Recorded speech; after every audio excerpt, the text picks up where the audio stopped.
Why humans avoid war. Kex. Ula POV.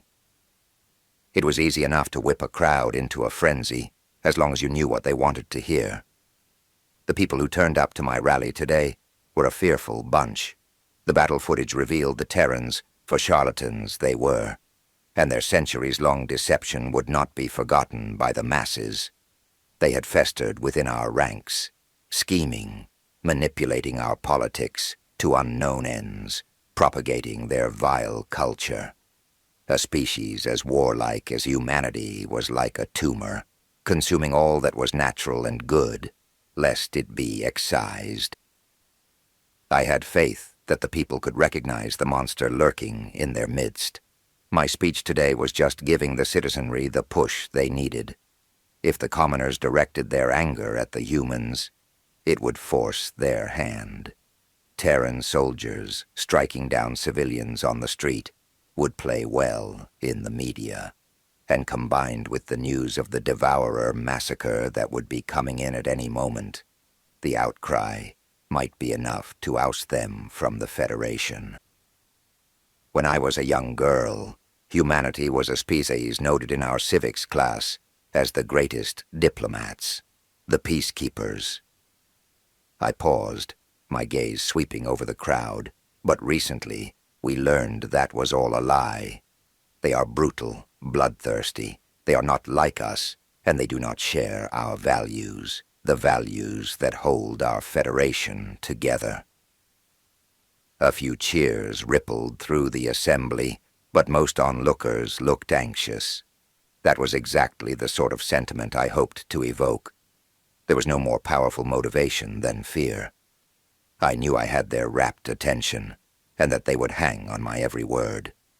My friends, rest assured, I share your shock and confusion at the news. But of this I am certain. We must act now. Humans prowl our streets, and it is a matter of time until they give in to their instincts. How many of you have welcomed one into your homes, sent your children to school with one?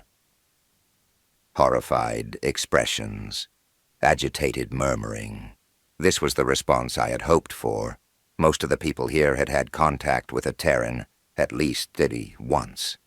Undoubtedly, some listeners would be hesitant to judge humanity, but a reminder of the mortal danger humans represented should scare some sense into them. What are we going to do? What are you going to do? My voice dropped to a low growl. Say it with me, loud enough for them to hear you all the way back on Earth. Humans are not welcome here. Humans are not welcome here, the crowd shouted. A smile stretched across my face. That's a beautiful sound. Now the Terran embassy is on this very street, mere minutes from here. It defiles our capital with its presence. Why don't you make your voices heard down there? Let's go take back what's ours. Cheers of agreement came in response, and I watched with content as the people turned their sight on the gated complex down the road. It was no accident that I had selected an outdoor venue for this event, mere minutes on foot from the Terran embassy. There would be no time for the humans to prepare. An angry mob numbering in the thousands would overrun their security quickly, and then they would be forced to take more drastic measures. I fished my holopad out of my pocket as the crowd marched off. The next item on my agenda was to make contact with General Keelon and learn what had become of the Terrans' rescue mission. Thanks to my meddling, they would have no choice but to resort to violence. The general often sympathized with the humans, likely out of gratitude for them saving his life. If anything could change his mind, it would be the slaughter of an entire planet. He would no longer see humanity as saviors, but as the monsters they truly were. My call to the fleet was either not received or not answered. A small seed of doubt was planted in my mind as I considered the possibility that the Terrans had struck them down in retribution. There was no way they could know what I had done once the ships were lost, of course. But what if they had blamed the fleet anyways, or just not wanted any witnesses to their massacre. The thought chilled me to the bone. I had to hope that the general was simply occupied with other matters and would return my call soon enough. Whatever happened to the human ships, I could care less, but the loss of our servicemen would be tragic. Perhaps my actions had been a bit careless. It was too late to turn back now, though. Some people were bound to get hurt dealing with such an aggressive species, but their sacrifice was necessary for the greater good. Today's events were the perfect example of that principle. I doubted the chaos unfolding at the embassy would be bloodless. One of my staffers had tipped off Federation News Central, telling them to keep a camera crew posted at the Terran embassy. The media might have missed the start of the demonstration otherwise. I switched to their live stream on my holopad and was pleased to see coverage of the protest already rolling.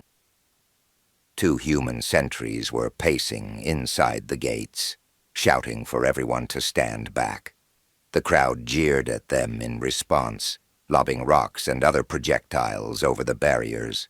A young Zanik reporter gestured at the scene behind him. As you can see, the situation at the Terran embassy is escalating. Speaker Ula gave a short speech this afternoon, laden with anti-human rhetoric.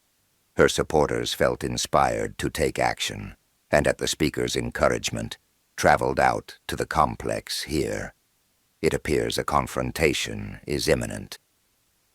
A few protesters began scaling the walls, and the Terran guards pointed guns at them in response. Undeterred, the climbers dropped down on the other side. I chuckled to myself. The moment the humans opened fire on unarmed civilians, everyone would see them as I did. This incident would be broadcast live across the galaxy, and it would be played on repeat for days, just as the nanite bomb had been. More civilians descended onto the premises. The guards took a few steps back, weapons still raised. Their fingers hovered by the trigger, ready to fire the moment a protester advanced. The crowd closed ranks, then charged together. Rather than the sound of gunfire, all I heard was a human voice shout to fall back. Inexplicably, the guards holstered their weapons and retreated into the building. "Why aren't they shooting?"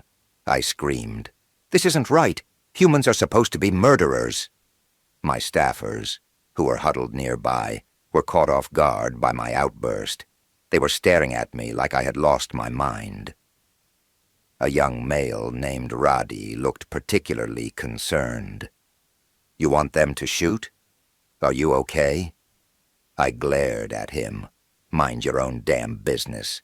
I'm perfectly fine." The protesters had broken into the embassy itself while I wasn't paying attention and were no longer visible to the camera. The anchor said something about a hostage situation, but it didn't register in my mind. How could this have happened? An aggressive, militarized species giving up without a fight? This was an absolute disaster. With their diplomats taken captive, the humans would be framed as the victims of the story.